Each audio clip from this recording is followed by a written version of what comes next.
O nosso primeiro assunto é para falar de um movimento que quer comprometer os candidatos a tributar os super ricos. Esse movimento apresentou, protocolou alguns projetos na Câmara Federal em setembro do ano passado. A gente vai falar a partir de agora sobre esse assunto com o auditor fiscal da Receita Federal e também vice-presidente do Instituto Justiça Social, Dão Real Pereira dos Santos. Dão Real, boa tarde, seja bem-vindo aqui ao Tom Maior. Boa tarde, é uma satisfação poder estar aqui divulgando essa campanha tributária dos super ricos e fico à disposição do programa.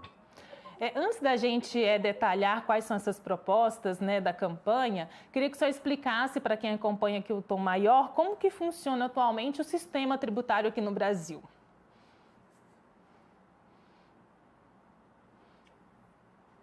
Bom, o sistema tributário no Brasil ele é marcado por sua regressividade, o que significa dizer o seguinte: ele é muito mais oneroso, muito mais caro para os mais pobres. Os mais pobres pagam muito mais tributos do que os mais ricos, proporcionalmente à renda de cada um. Isso se deve porque a maior parte da nossa carga tributária ela vem dos tributos que incidem sobre o consumo, e a menor parte é sobre renda e patrimônio. Ao contrário do que os países, por exemplo, europeus fazem, Os países da Europa, inclusive os Estados Unidos também fazem, eles cobram mais tributos sobre renda e patrimônio e menos sobre o consumo. Quando eu quero tributar mais quem tem mais capacidade econômica, mais recursos, mais riqueza, eu tenho que ter uma tributação maior sobre renda e patrimônio e menor sobre o consumo. E o nosso sistema tributário ele é exatamente o contrário. Há muitos anos, o Instituto Justiça Fiscal vem defendendo a bandeira de que nós precisamos de uma modificação estrutural do sistema tributário para que a tributação sobre as altas rendas e sobre os grandes patrimônios e as grandes riquezas seja maior, para permitir que a tributação que incide sobre os consumo e sobre a renda dos mais pobres possa ser reduzida. Esse é o mote principal da campanha Tributar os Super Ricos, sobretudo agora, neste momento em que vivemos um período de pandemia, de crise econômica, de aumento de desemprego, mas, ao mesmo tempo, é um período de aumento de riquezas concentradas. Como eu disse aqui, no ano passado, em setembro, no dia 2, foram então protocoladas essas propostas na Câmara Federal. Detalhe aqui para a gente quais são essas propostas que foram entregues para a tributação dessas riquezas, das grandes fortunas. Veja, desde o início da pandemia, um grupo de especialistas se reuniu para discutir algumas medidas emergenciais, medidas que permitissem ao Estado fazer frente às demandas de crescimento dos gastos. Nós estamos diante de uma situação que exige mais recursos públicos para vacinação, para atendimento às vítimas da Covid. Quer dizer, tudo isso aconteceu a partir do ano passado até agora. Diante deste cenário, se vislumbrou a possibilidade de fazer uma modificação estrutural do sistema tributário. Qual é essa modificação? Um conjunto de 8 medidas que alteram a legislação tributária permitiriam ao Estado uma arrecadação de aproximadamente 300 bilhões de reais, tributando apenas os 0,3% mais ricos da população. Essas pessoas, os 0,3% mais ricos, se representam em torno de 600 mil pessoas, poderiam ter um acréscimo de tributação, ou passariam a ser tributadas. A gente tem uma realidade no Brasil que desde 1995, por exemplo, nós não tributamos lucros e dividendos distribuídos. Se a gente voltasse a tributar lucros e dividendos distribuídos como se tributava antes de 95, só essa medida já permitiria aumentar a arrecadação em aproximadamente 180 bilhões.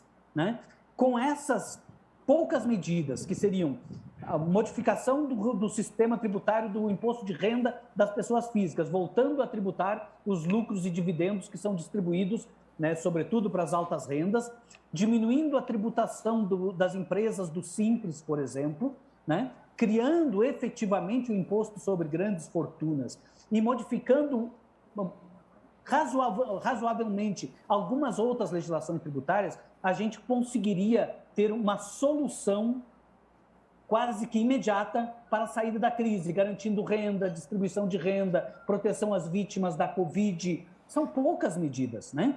Praticamente nenhuma dessas medidas repercutiria em alteração constitucional. São projetos de leis que permitiriam que a gente desse um caráter um pouco mais justo à tributação.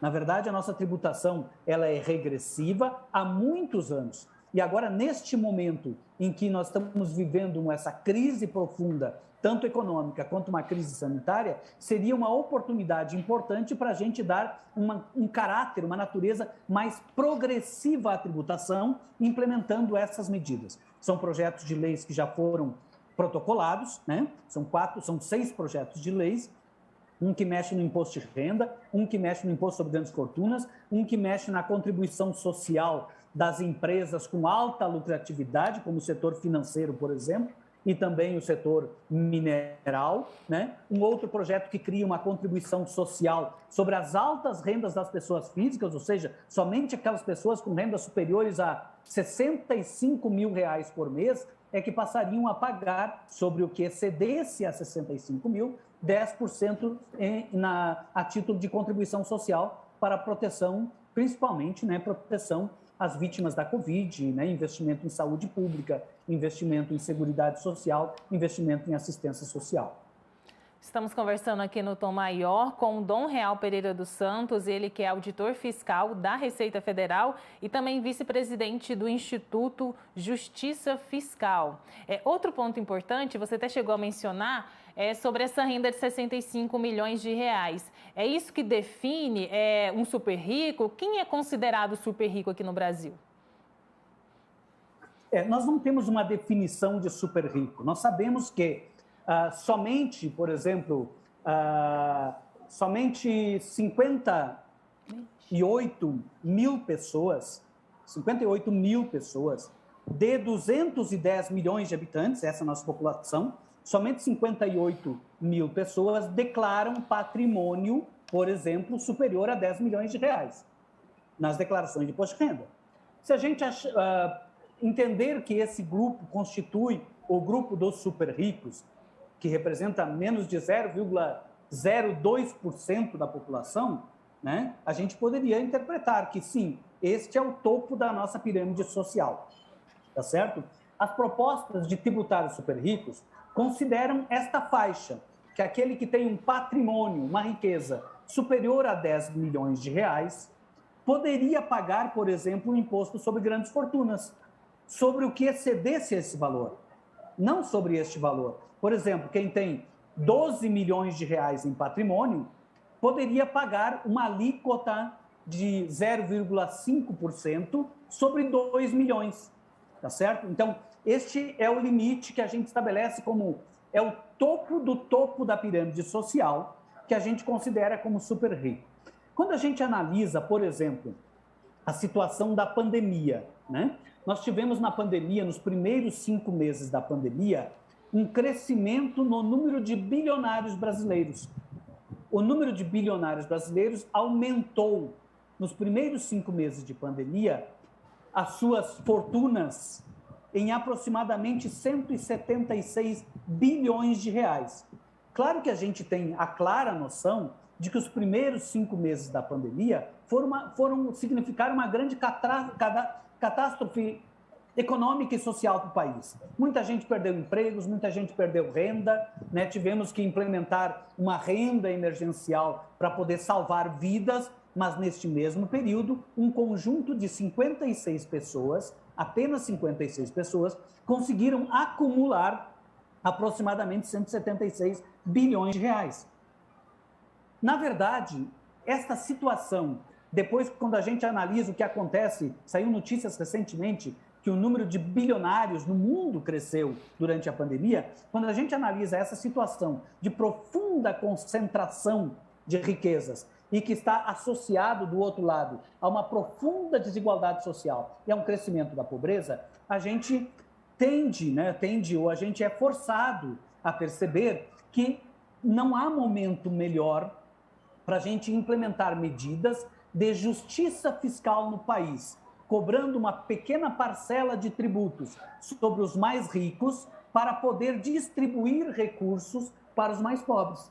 Ou seja, quando a gente tem esta realidade flagrante na nossa sociedade, fica quase que forçoso admitir que a gente precisa, sim, modificar o nosso sistema tributário. E modificar o nosso sistema tributário não é fazer nenhuma revolução, é adequar o nosso sistema tributário à experiência internacional. O que os países já fizeram ao longo da história para diminuir desigualdades sociais e também para promover crescimento econômico. A maioria dos países, especialmente os países europeus, tornaram seus sistemas tributários mais progressivos, ou seja, eles passaram a cobrar mais tributos dos mais ricos para fazer com que esse recurso venha para a base da sociedade, salve vidas, obviamente, né, garanta a sobrevivência de grande parte da sociedade, mas, ao mesmo tempo, promova uma reativação da atividade econômica.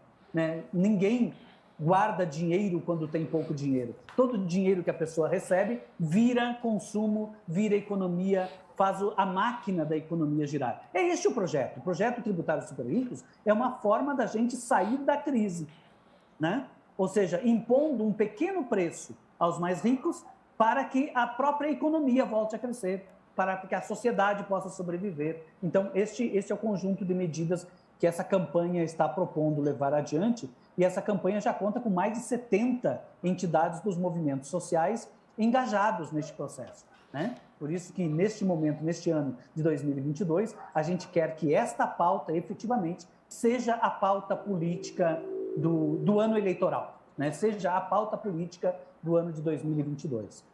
Pois é, Dão, esse é um ponto importante porque são propostas que foram apresentadas lá na Câmara Federal e que necessitam, então, desse comprometimento dos parlamentares, né? Só que nós sabemos que, pelo menos a maior parte, né, desses parlamentares eleitos, eles defendem interesses de segmentos que concentram grandes riquezas, né? Como reverter isso? Como fazer que essa campanha seja, de fato, ali uma agenda política nesse ano? Veja, exatamente esse é nosso desafio, né? Essa pauta só avança se ela for uma pauta da mobilização popular. Então, de fato, a gente tem que admitir que a nossa representação política, né, a representação parlamentar, ela é predominantemente representativa de muitos milionários, de muitos ricos, enfim, né? Então, a gente precisa vencer esta resistência que existe no próprio parlamento e existe na própria representação política da sociedade. Como é que a gente faz isso? Por isso que a campanha Tributários Super Ricos é uma campanha muito mais de envolvimento da sociedade no processo do que propriamente de convencimento aos parlamentares. Já avançamos muito em termos de campanha. Já faz um ano que essa campanha está ativa, né? Temos uma figurinha que já é conhecida de muita gente, que é a Miara, né? Que é uma personagem criada pelo cartunista Aroeira, e essa personagem tem levado essa ideia para que a sociedade, de alguma forma, se empenhe nessa campanha. E nós acreditamos, sim, que a sociedade empenhada nessa campanha acaba, de certa forma, forçando o Congresso Nacional e o Parlamento, ou quem sabe um futuro Parlamento, a adotar esta bandeira como uma bandeira estratégica, uma bandeira de estruturação do Estado, uma bandeira de proteção da sociedade brasileira.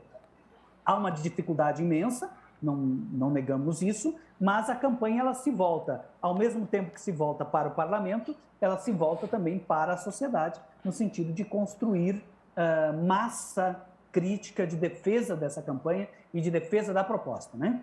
Tributários super ricos é quase que uma necessidade.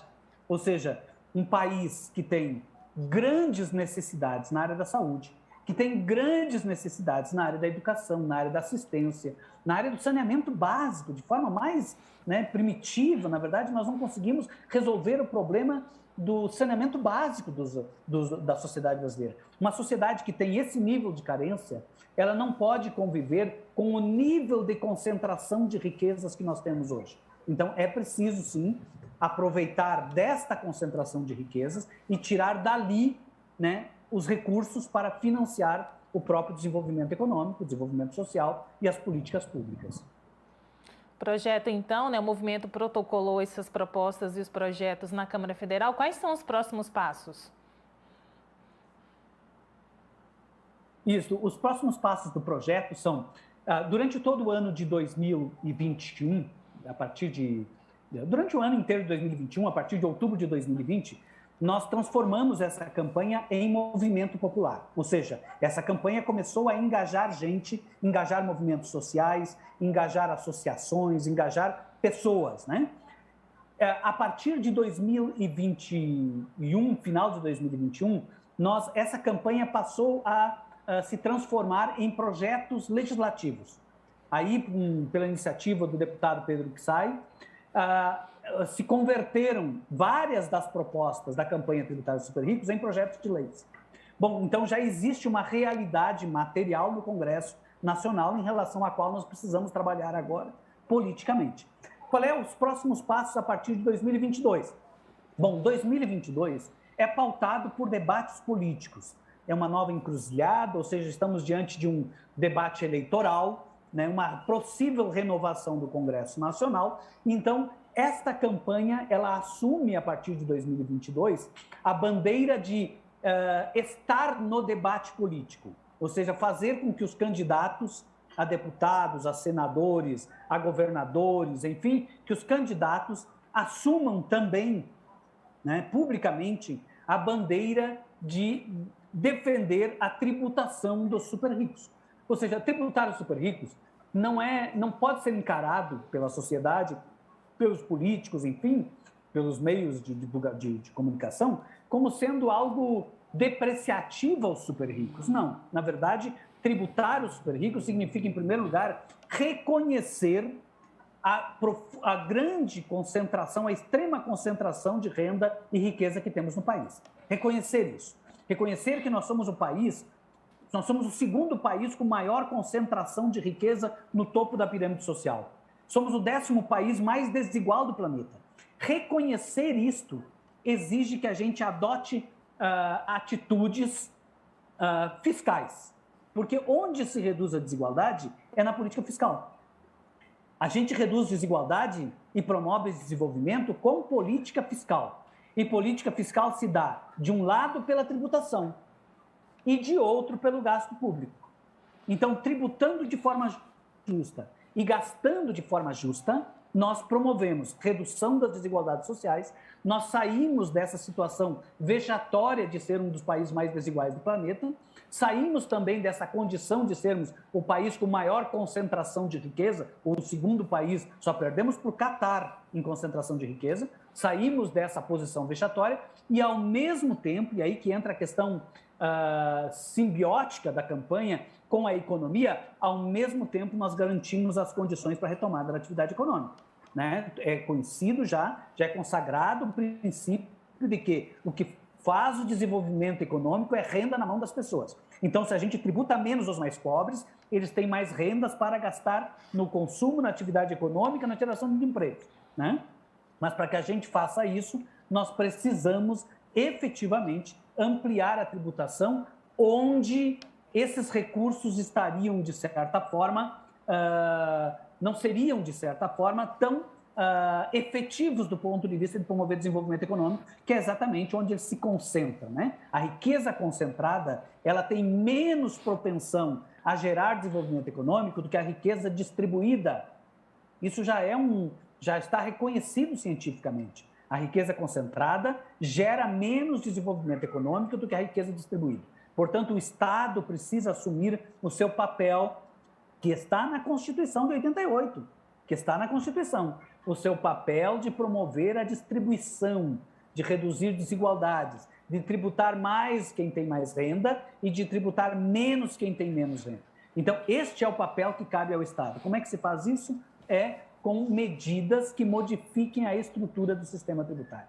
A reforma tributária que não resolva este problema, ela não resolve os principais problemas do país. Portanto, a campanha tributária super ricos, ela propõe não uma solução para todos os problemas, não, mas são algumas medidas que modificam estruturalmente o sistema. Ao modificar estruturalmente o sistema, nós criamos as condições para a retomada de todos os nossos projetos de construção do estado de bem-estar, né, que foi duramente interrompido em 2016 com congelamento dos gastos, mas nós podemos retomar a construção daquele estado de bem-estar que estava desenhado na Constituição, enfim, podemos retomar isso a partir de uma nova definição dos principais pontos do sistema tributário, né? E os principais pontos são elevar a tributação sobre as grandes rendas e os grandes patrimônios para garantir condições para reduzir tributos sobre as pequenas e microempresas e sobre os mais pobres. Então, basicamente é isso, né? Como fazemos isso? Esse é o grande desafio que a gente tem, estamos enfrentando como o Instituto Justiça Fiscal, vem enfrentando isso já há mais de 10 anos, mas como todas as entidades que fazem parte dessa campanha estão também imbuídas no mesmo desejo, no mesmo objetivo de fazer. Dom Real, para a gente finalizar aqui o bate-papo, você mencionou aí a reforma tributária, né? É uma reforma que é aguardada por muitos brasileiros, tem vários projetos tramitando no Senado, na Câmara também dos Deputados, mas tudo indica que a PEC, né, 119 do ano de 2019, é a que deve ter andamento neste ano de 2022. É uma proposta de reforma tributária ainda muito aquém da justiça social, da justiça fiscal? Veja, nós temos a reforma tributária que não resolva os problemas centrais do sistema tributário, não melhora nada. Uma reforma, a gente tem que imaginar o seguinte, reforma para quê? Para melhorar alguma coisa, né? Eu vou reformar para melhorar. Então, quando eu escolho o que eu quero melhorar, eu tenho que escolher bem. Eu tenho que identificar qual é o problema. Para nós, do Instituto Justiça Fiscal, o problema do sistema tributário é a regressividade. Ou seja, ele é muito oneroso para quem é mais pobre e muito leve, muito brando para quem é mais rico, tá? Esse é um problema, E ele é um problema que é reconhecido internacionalmente porque outros países conseguiram mudar. Fizeram do seu sistema tributário um instrumento de redução de desigualdades. Então, nós temos que vencer isso. Se a reforma tributária não enfrenta este problema, ela não resolve.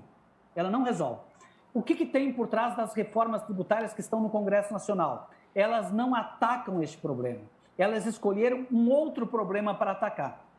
Um outro problema. Qual é o outro problema que elas querem atacar? É o problema identificado pelos grandes empresários de que o sistema tributário é complexo.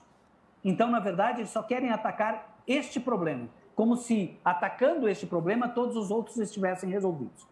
O que nós entendemos é o seguinte: sim, o sistema tributário ele é complexo, porque a sociedade brasileira é complexa, né? Nós precisamos criar condições para que o cumprimento das obrigações tributárias seja mais fácil por parte dos empresários, por parte da população. Sim, não há a menor dúvida que precisamos fazer isso. Mas esse não é o problema central.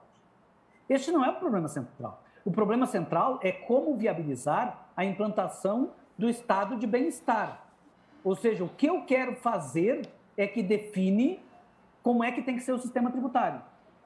As reformas tributárias, elas não pensam nisso, tanto que elas acabam com o financiamento da Seguridade Social, por exemplo.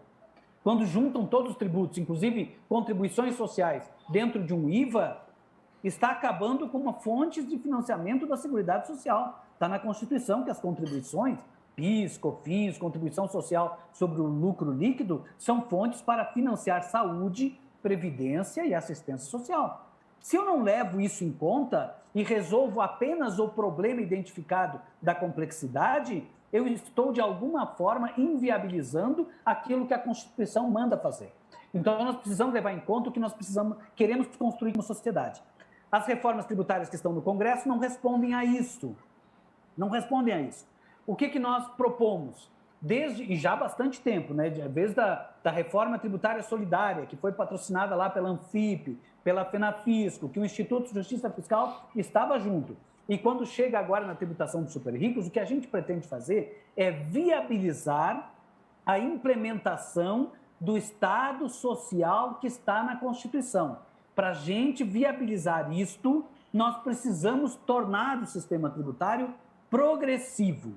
Tornar o sistema tributário progressivo, ao mesmo tempo que aumenta a tributação dos mais ricos, permite reduzir a tributação dos mais pobres, o que significa reduzir os tributos sobre o consumo. Quando eu faço isso, quando eu reduzo os tributos sobre o consumo, eu automaticamente começo a simplificar o sistema também para os empresários. Porque o que dá complexidade ao sistema tributário que os empresários têm alegado é exatamente o fato de que a maior parte da carga tributária está sobre o consumo, né? Sobre faturamento, sobre venda de produtos, sobre o preço dos produtos. Quer dizer, é isso que dá complexidade. Quando eu consigo mudar a estrutura do sistema tributário, aumentando mais para quem ganha mais, para quem tem mais patrimônio no sistema. Probleminha na conexão de internet com o Dom Real. Parece que estabilizou. A gente teve um probleminha na conexão. Se o senhor puder concluir, por favor. Isso, concluindo. Então, as reformas tributárias que estão no Congresso Nacional não respondem ao desafio de tornar o sistema tributário mais justo. Esse é o ponto, né? Porque elas não mexem na tributação sobre renda, sobre altas rendas e sobre grandes patrimônios, e não mexem na necessidade que temos de reduzir a carga tributária sobre os mais pobres. Então, se a gente não resolve este problema, nós simplesmente estamos adequando o sistema para atender apenas a um determinado setor de interesse privado, particular, mas não para atender os interesses da sociedade de forma geral.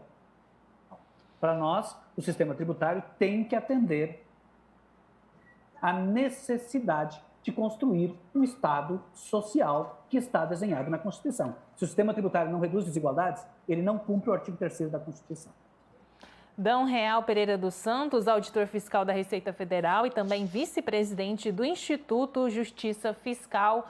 Muito obrigada pela sua participação conosco aqui no Tom Maior. As portas aqui do nosso programa estão abertas, viu? Seja sempre bem-vindo. Muito obrigado, eu agradeço muito esse convite e ficamos sempre à disposição. O Instituto Justiça Fiscal é sempre parceiro, né, nessas campanhas pela justiça social do país. Então, estamos sempre à disposição. Muito obrigado pela oportunidade.